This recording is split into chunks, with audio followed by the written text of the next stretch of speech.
वो कहते हैं ना, अच्छे में तो इंसान बहुत अच्छा होता है ना, बुरे में देखना चाहिए इंसान की असलियत जो है वो तब निकल के आती है।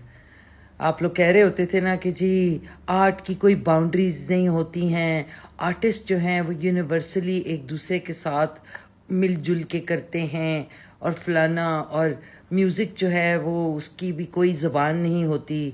देख लें, कर दी ना इंडिया की पब्लिक ने और वहाँ के आर्टिस्ट ने बाउंड्री सेट कर दी ना।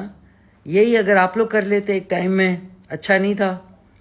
लेकिन उस वक्त जब मैं किसी महफिल में ये कहती थी तो सारे मेरे पीछे पड़ जाते थे, ओ पुराने ज़माने के ख्यालात और दकियानूसी सोच और ब्ला ब्ला ब्ला।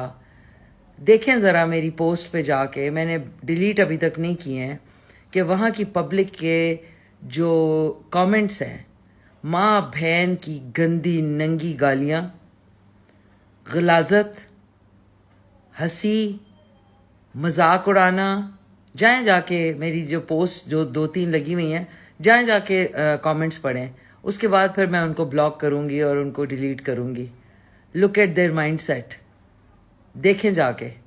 और इनको आप लोग प्रमोट करते हैं, और अब भी जो है आप लोगों ने अगर इन स्टार्स को इंडिया के और इनको अनफॉलो नहीं किया तो तुफ है फिर हम पे, और गाने इनके सुनने बंद नहीं किए तो। इनको देखें कैसे इंटरनेशनली वो है, लेकिन इनके दिमाग कितने कोई छोटे हैं।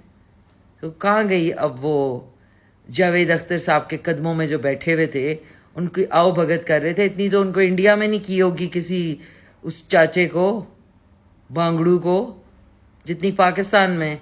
और वो वहाँ जाके क्या बकवास करता है कि यहाँ से तो किसी आर्टिस्ट को बुलाया नहीं।